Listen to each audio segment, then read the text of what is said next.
Adventure ahead.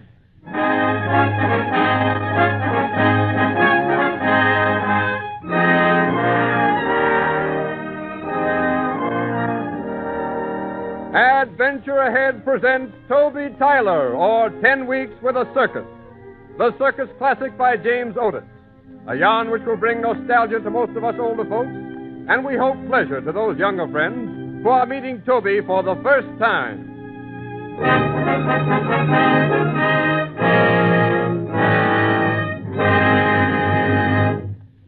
It's Circus Day in the American city of Springfield, and a small and perspiring boy carries a heavy pail of water in each hand. As he struggles manfully under the double load, an old man comes out of a nearby tent and hails him. Yeah, pretty hard work, eh, boy? Gee, I'll say, mister. Them elephants sure are thirsty. I don't know how many pails of water they've drunk. Well, you better put those pails down and rest a while, son. Wouldn't want you to get sunstroke. Yeah, I guess I will for a while. You with the circus, mister? Yep, been with it a long time, sonny. Gee, must be pretty exciting, all right. I'd sure like to be a circus man. Oh, you would you? What's your name, son? Tommy Davis. Tommy Davis, huh? Well, you know, Tommy, you remind me of a boy I used to be acquainted with once. He had red hair just like yours, and his face was speckled with freckles just like yours, too. You know what he did? No, what? Yeah, he kind of felt the way you did, so he ran away with the circus. Gee, he did? Yeah, name was Toby Tyler. Oh, it's quite a story. Would you like to hear about it, Tommy? I sure would, mister. Well, all right, son. I guess we can let those elephants wait a while we sit down on this plank and kind of take it easy. There. Well, now, about this young fella, Toby Tyler. He came from a little country town called Guilford, much smaller than Springfield it was. The circus was a big thing back then, and there wasn't a boy around who didn't hanker to be a circus man. Anyway, the circus came to Toby Tyler's town of Guilford. And sure enough, down went Toby to the circus grounds. And the first place he headed for was a refreshment stand where one of the circus men was selling peanuts, candy, and lemonade. Get peanuts, candy, lemonade right here. Get 'em while they're mild. Ice cold lemonade. Fresh roasted peanuts right here. What's it be, young fella? How much are your peanuts, mister? A nickel a bag. Well, I ain't got a nickel, only a cent. How many peanuts in a cent's worth? I sell 'em 6 for a cent. Oh, couldn't you give me more than that? Nope, 6 for a cent it was, and 6 it is. Well, all right then. What's your name, boy? Toby Tyler. Well, you're quite a little shaver to be here all alone. Where's your father and mother? I don't know. Uncle Daniel says I'm an orphan. Uncle Daniel? Yep. He ain't my real uncle, though. I just live with him. Oh. So, you're an orphan, huh? Yep. Say, mister, here's a bad peanut. Gonna give me another? Well, yeah, I guess I'd better. Say, the way you're eating those peanuts seems to me you haven't had any victuals for a week. Oh, yes, sir. I just had dinner. But I am an awful eater.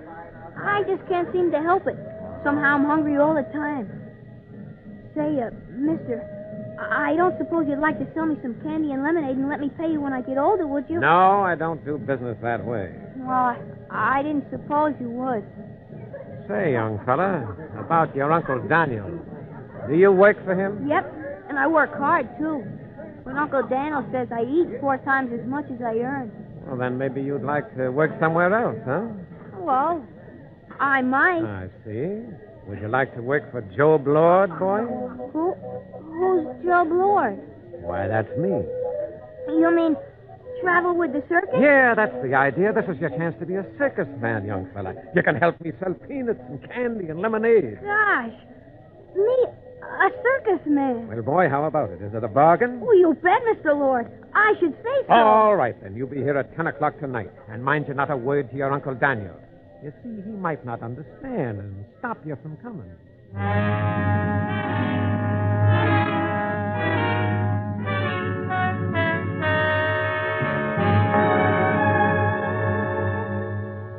Well, Tommy, you can imagine how excited Toby was. This was his big chance, all right. He ran for home almost as fast as his legs could carry him. But as night came, he began to feel pretty scared, too. You see, son, Toby hadn't lived anywhere else but Guilford all his life, And this was a pretty important decision for him to make. His Uncle Daniel noticed at the dinner table that something was wrong. Well, Toby, what ails you? You haven't eaten a thing. Oh, there ain't nothing the matter, Uncle Daniel. Nonsense, boy, nonsense. Are you sick? No, sir. I ain't sick. Yeah, it's the first time I ever see you leave anything on your plate. Anyhow, you'd better go upstairs to bed. Nothing like a good night's sleep to set you straight again. I'm going into the parlor and read the scriptures.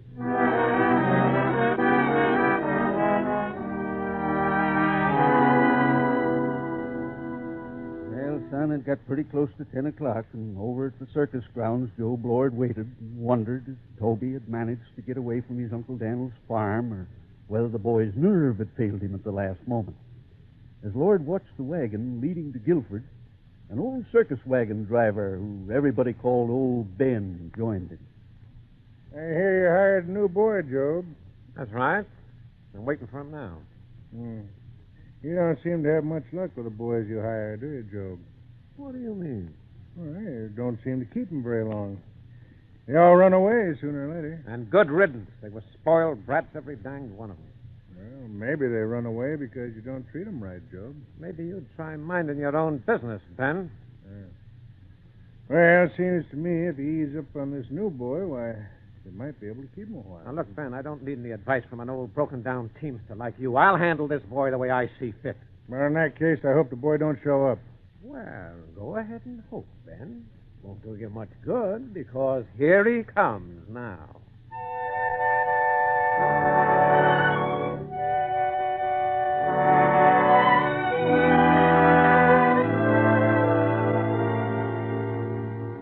Well, in those days, Tommy, the circuses weren't very big, and they didn't travel on trains and trailer trucks like they do now. Everything was loaded on big high wagons, and in this way, the circus moved from town to town. Well, as I said, old Ben was one of the drivers, and he arranged to have Toby ride with him through the night. The two struck up a friendship right away, and the veteran teamster gave the young fellow some good words of advice. Yeah, Betsy. Come on, May. Lift them hooves. Well, Toby, I reckon you're pretty excited about being with the circus, ain't you? Yes, sir, I sure am. Well, I ain't never met the boy who wouldn't be. But now, Toby, listen to me and listen sharp. The circus ain't no place for a little feller like you. But now that you're here, well, you gotta make the best of it. You just keep your red head on your shoulders and your wits about you. You shouldn't have no trouble.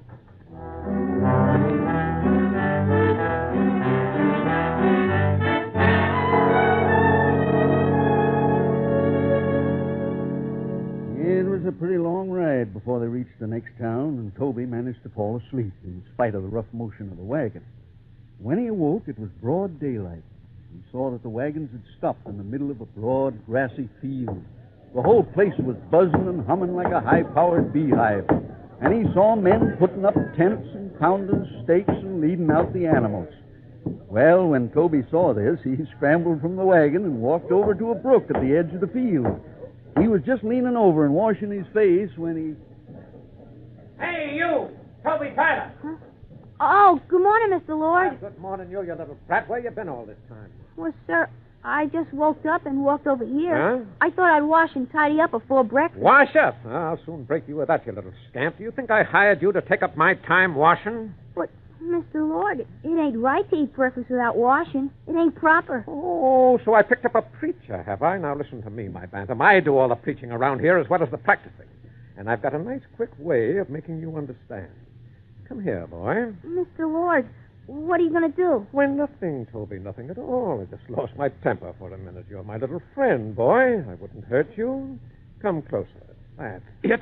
This'll learn your respect. I want it. Ow! Oh, please, Mr. Lord, don't hit me with that cane again. I'll Please. lambaste some manners into you. My back. Yeah. Oh, my Hey, back. Joe Lord. What's that? What's going on here? Huh? Here, give me that cane. Why, you... Give me that cane, I say. Why? So you're up to your old tricks of whipping your boys, are you, Job? I'll bust up this cane of yours so you'll never use it again. Now, look here, Ben. I told you to keep your nose out of my business. This boy works for me, and I'll do as I please. If I ever hear you flogging this lad again, you'll get a thrashing from me you'll never forget. You understand? Toby, boy, I'll see you later. We've got some human folks around here I'd like to have you meet.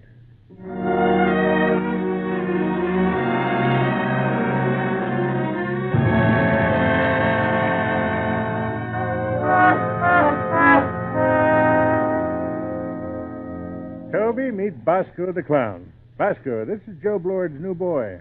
Hello, boy. Gosh, hello, Mr. Bosco. You don't look well, boy. Undernourished, if you ask me. Well, I ain't never had enough to eat, but I feel all right, Mr. Bosco. It's them who feel all right that go sudden. Here today and gone tomorrow. Take care of yourself, boy. You never complain. Gosh, Ben, is Bosco really a clown? Yeah, one of the best in the big show. But why is he so sad? Oh, he's repressed, Bosco is. You see, Toby, he always wanted to be an undertaker. Oh.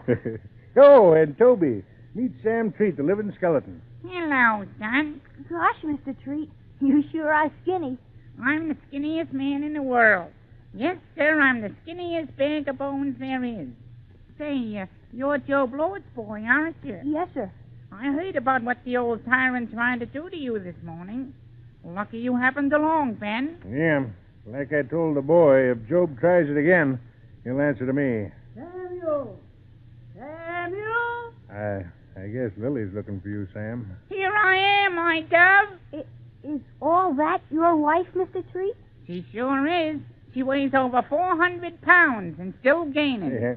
She's what they call the fat woman, Toby. Yep. With me as the living skeleton and her as the fat woman, we make a pretty good thing of it with the big show. Samuel Treat, where's your head? You'll catch your death of pneumonia standing out in the cold like this. Oh, hello, little boy. I didn't see you. Lily, darling, this is Toby Tyler, Joe Blord's new boy. Why, what a little chap you are. Isn't he small, Samuel? Yes. As small as he is, Joe Blord laid a cane across his back this morning. Oh, that Lord man's a precious one, he is. I'll give him a good shaking one of these days. Mark me.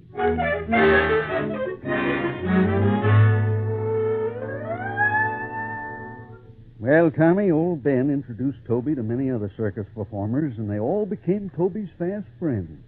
But the best friend of all, the closest in Toby's confidence, was an old monkey. The old fellow, as soon as he saw Toby there with his nose pressed against the bars, jumped down from the ring on which he was swinging and reached out a hairy hand through the cage. Well, hello there. So you want to shake hands and be friends? Well, I do, too. And here's my hand on it. You know what? I like you. And I'm going to call you Mr. Stubbs. Yes, sir? You know why? Well, 'cause you look so much like a fella named Stubbs I knew back in Guilford. Yep, Mr. Stubbs, you're the living image of him. Although he don't have quite as many whiskers as you do. You know, Mr. Stubbs, it's mighty funny. You're a monkey and I'm a boy. But you seem to know what I'm saying, and I know what you're thinking. Hey, you! Boy! Well, Mr. Lazybones, what in tarnation are you doing out here? Get away from that monkey cage and get into that main tent, quick. Be sharp about it now. There's a good crowd in there, and you'd better let them know you're selling lemonade. You understand? You know what, Mr. Stubbs? I'm going to run away from this circus first chance I get. Now, remember, Mr. Stubbs, this is a secret. Nobody knows but you. Some of the folks give me extra money when I sell them lemonade. And I'm going to save and save.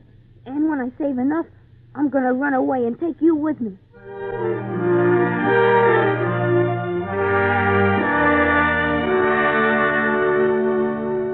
Well, Toby didn't know it, but at that very moment, other plans were being made for him. The circus riding master, a hard-faced fellow by the name of Castle, dropped in to see Toby's employer. Hey, Job, I've got a proposition for you. It's about that boy of yours, Toby Tyler. Well, what about him, Castle? I'd like to train him to be a bareback rider.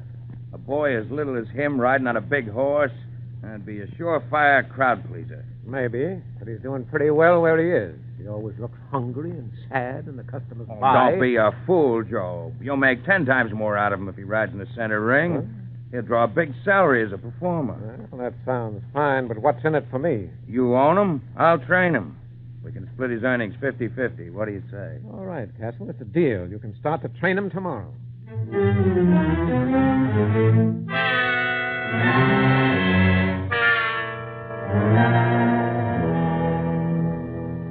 I don't know whether you know it or not, not, Tommy, but riding bareback is one of the hardest things there is. For days, Toby dangled in a leather belt, trying to keep his balance and his courage as his feet slipped about on the horse's back.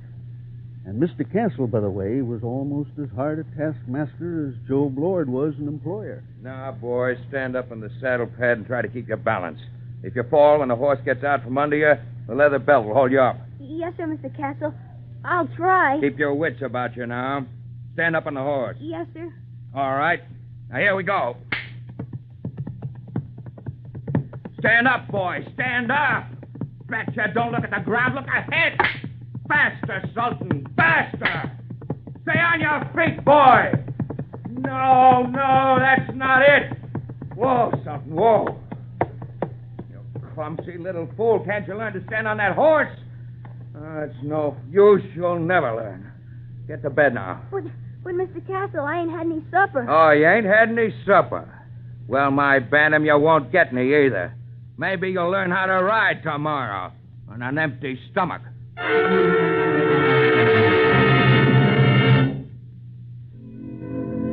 Toby didn't know that a little golden-haired girl had watched the whole performance. Old Ben had introduced them when Toby had first come to the circus. She was a performer, a bareback rider, who used the professional name of Mademoiselle Jeanette, but whose real name was Ella. When Toby left the riding circle after Mr. Castle had dressed him down, she followed him. Don't cry, Toby. I saw you ride just now, and I think you'll be a fine performer someday. No, I won't. I'm scared to ride. Well, you're not scared of the horse. You're scared of Mr. Castle. Tell you what, Toby. What? I'm going to ask Mr. Castle if he'll let us ride together. I can help you a lot. And it won't be very long before we can do an act all by ourselves. And then won't the people clap their hands when we come in? Well, gosh. Do you really think we can ride together, Ella? Why, of course I do, Toby.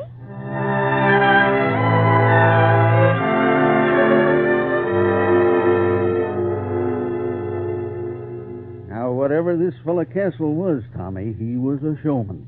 And he was quick to see the money-making possibilities of this new team. He put Toby and Ella through their paces, hour after hour, day after day. Stay close, you two. Eyes straight ahead. Feet flat on the saddle pad. Faster, Sultan. Faster. Arms up in the air. Now out to the side. Scratch your boy. Hold him out straight.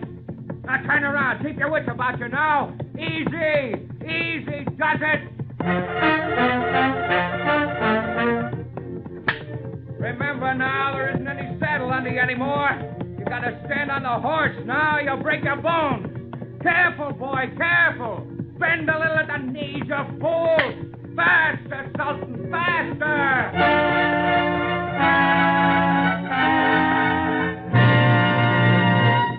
Well, I taught you all I can. I figure you're both ready now. You're opening your act tomorrow night.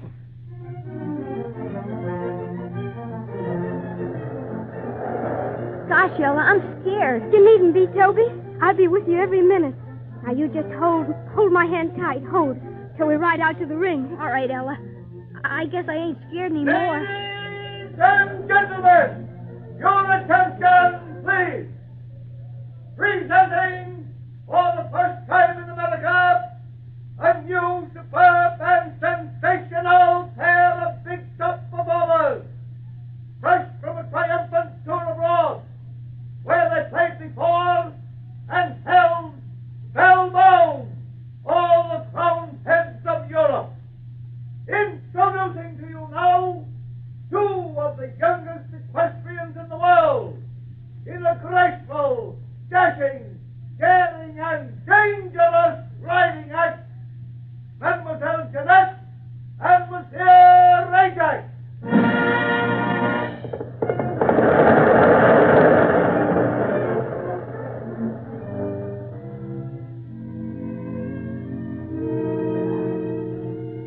Well, Tommy, I was there. And I can tell you, Toby and Ella were a sensation. In fact, the owner of the circus was so pleased that he gave Toby Mr. Stubbs the monkey as a reward. But in spite of the fact that Toby was now a successful performer, it never for 1 minute kept him from planning to run away and take Mr. Stubbs with him. Finally, he told his secret, the secret that only Mr. Stubbs and he knew, to Ella. I'm going to run away from the circus and Mr. Lloyd and Mr. Castle, Ella. Run away? Yep. I'm going home to Uncle Daniel. Oh, but Toby, Gosh. Well, what's the matter, Ella? if you run away, I'll never see you again, Toby. Oh, yes, you will, Ella. Honest. You know what? What? I'm just a runaway boy now. But someday I'll be grown up into a man. And then I'll come back with my pockets full of gold dollars. And buy a whole circus just for you and me. Will you, Toby? Honest? Honest. Cross your heart and hope to die? Cross my heart and hope to die. Oh, Toby. Toby, I'll miss you. I'll miss you just awful.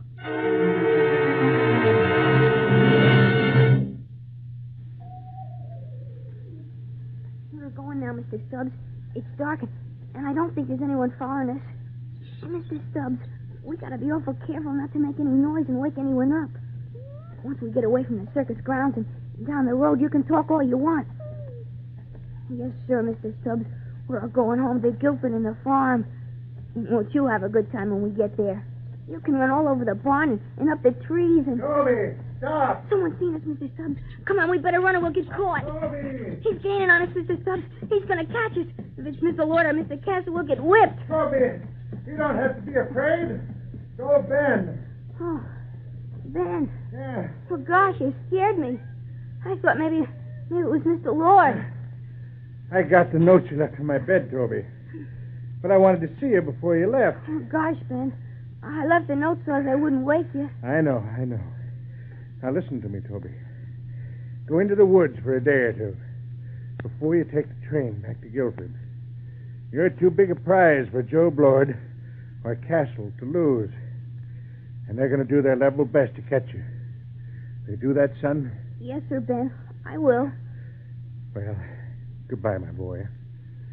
And if ever the time comes when you want to remember that you had a friend, you think of old Ben, whose heart beats as warm for you as if he was your father. Goodbye, my boy. Goodbye, and may the good Lord bless you. Goodbye, Ben. Goodbye.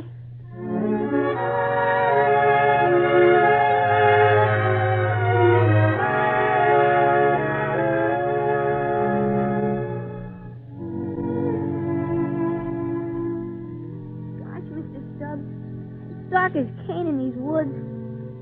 We've only come a little ways, but these here trees are so thick, and there's no moon. Mr. Stubbs, listen. They're after us, Mr. Stubbs. Mr. Lloyd and Mr. Castle. They've got dogs and they're following us. Come on, Mr. Stubbs. We better run deeper in these woods. We've got to get away.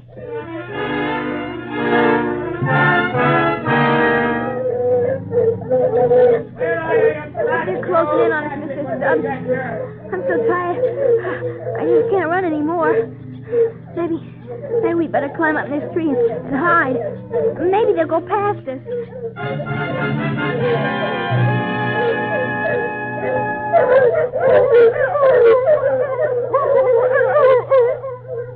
Well, Castle, looks like we finally treed the little varmint. Yep, there he is, Lord, up there, holding a monk. Come down out of that tree, boy.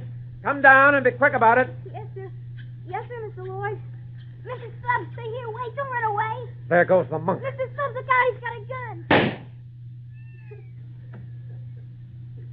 Good shot, Job. You got him proper. You killed him. You killed Mr. Stubbs. Now then, my cock of the walk, we'll deal with you. Come down out of that tree. That's it, my boy. Come on down. You led us a pretty chase, but we're willing to forget, seeing you're so obedient. That's it. Now then, you freckle-faced little swine. What do you mean running out on us after all we've done for you? Seems to me the boy needs a little lesson, Job. Yes, Castle, that's just what I'm thinking. Yeah, I'll hold him. You let him have it with your cane. Go ahead and squirm, boy. It ain't going to do you no good. You need a thrashing, and you're going to get it. All right, Castle. Run out on us, will you? Well, we'll teach you some manners. Castle, somebody's coming. Stop beating that boy, you parents. What do you think it is? I don't know. I'm going to give you both a thrashing you'll never forget for whipping that boy. Oh, no, you don't. Job, don't lose your head, you fool. Look, it's old Ben. Job, Lord, you crazy fool. You killed him. No. I didn't mean to do it, Castle, honest. I didn't mean to do it. The gun went off. Shut up, you lunatic. We haven't got time for that now. We got to get out of here, quick. Yeah, come on. Ben! Ben!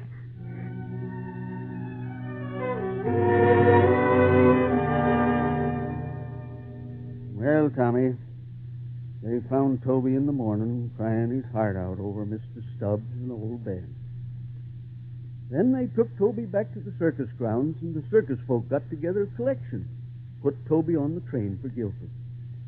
And so it was, after 10 weeks with the circus, that Toby Tyler entered Uncle Daniel's familiar parlor again. The old man was sitting by the window. His face was sad. Uncle Daniel. Uncle Daniel. Why, it's Toby. Toby, you've come home. Oh, bless my heart, boy. You've come home. Please, Uncle Daniel, forgive me for being wicked and running away with the circus. Please let me stay here again, Uncle Daniel. Oh, my dear boy. My little lad. You've made me a happy old man. Why, of course. Of course you can stay here. I didn't know how much I loved you till you went away. And I know now why you did run off. Uncle Daniel. Now, Toby, lad. Toby, I want you to stay here. And, Toby, I'm glad you came home.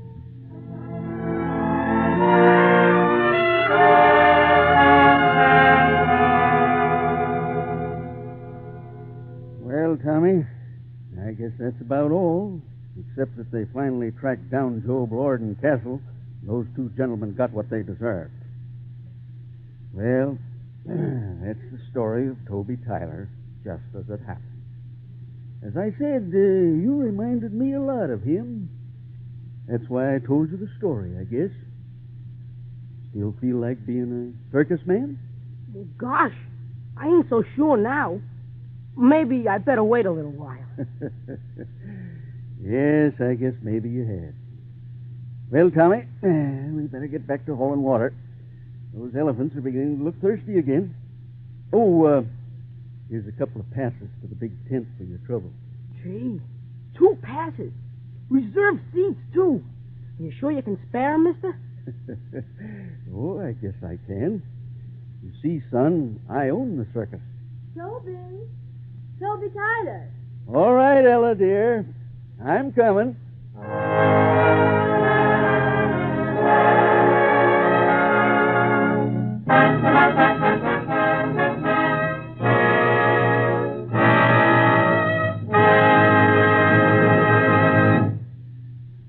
Toby Tyler, or 10 Weeks with a Circus, the children's classic by James Otis, was adapted for Adventure Ahead by Max Ehrlich. Special music was written and conducted by Henri Nosco, and the production was under the direction of Joseph Mansfield.